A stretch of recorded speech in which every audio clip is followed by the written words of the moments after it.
Snyder includes a preamble about faith, family, and friends.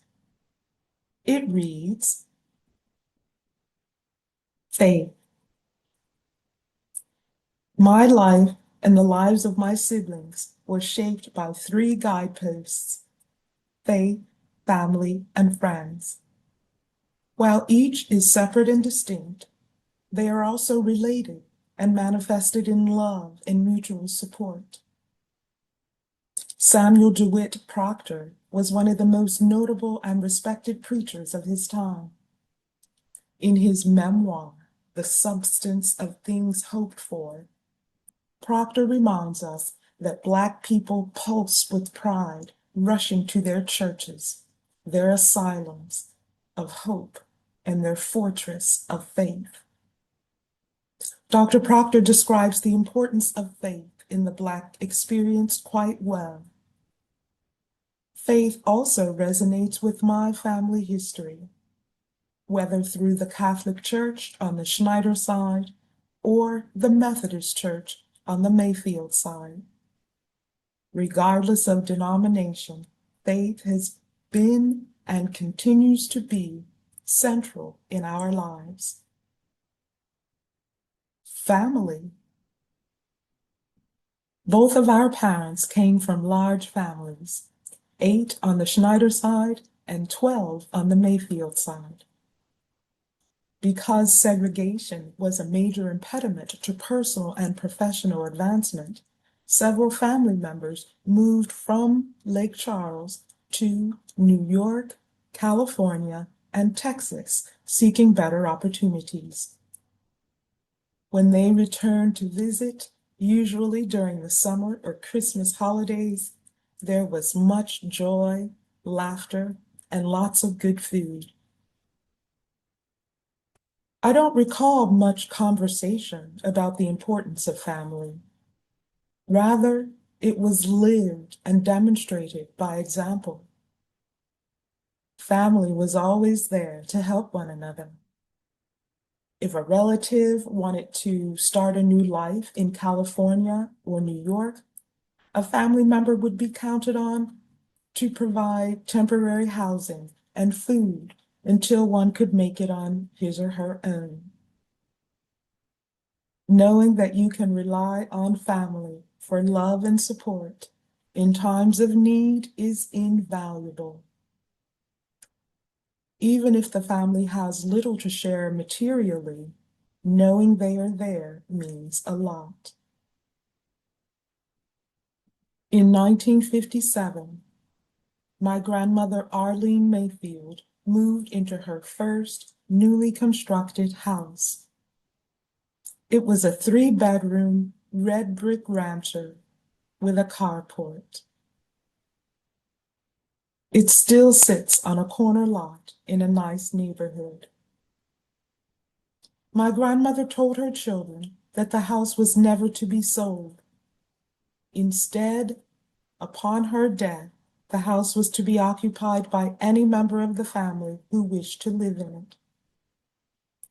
This was a beautiful expression of love for family, even though practical considerations like upkeep and payments of taxes were not mentioned. The message she sought to send, however, was that family was paramount. I always enjoyed being around family on both sides. As of this writing, I have lost 6 sisters and brothers. I loved, admired, and treasured each, and I miss them dearly.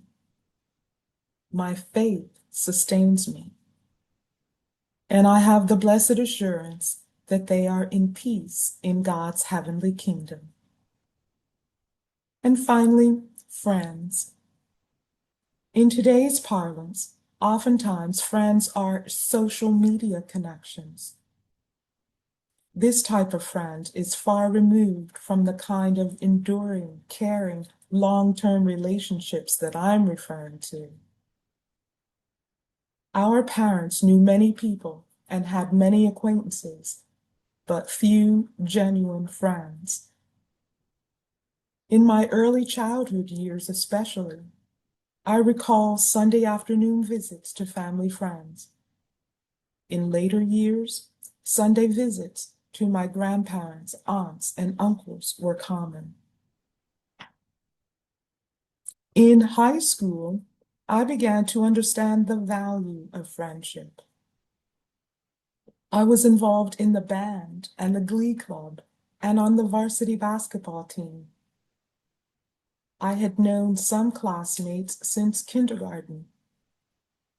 By the time we reached high school, we began to chart different paths and to develop different relationships. I began to realize that genuine friendships are uncommon, an observation reinforced by my uncle Lee Sanford.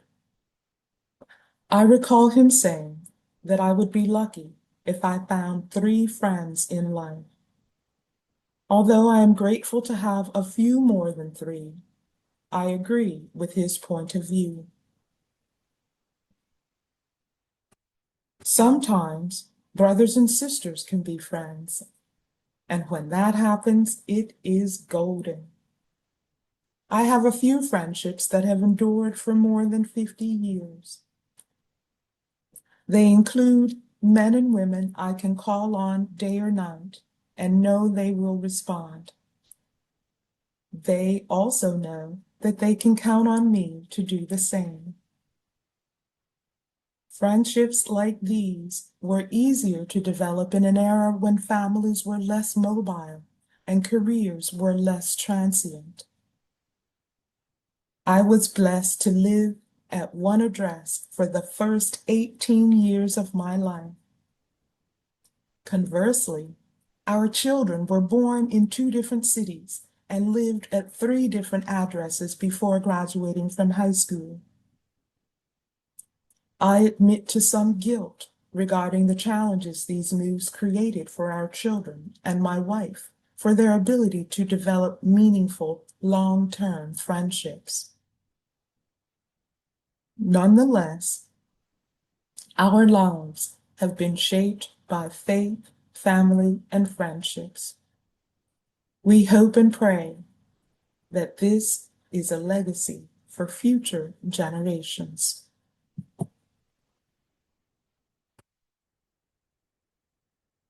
From the Faith, Family, and Friends preface, we gather that the author wrote this book in part to demonstrate the role of faith in his family history, demonstrate family values as lived experience, show ancestral inheritances, and explore the social capital of friendships.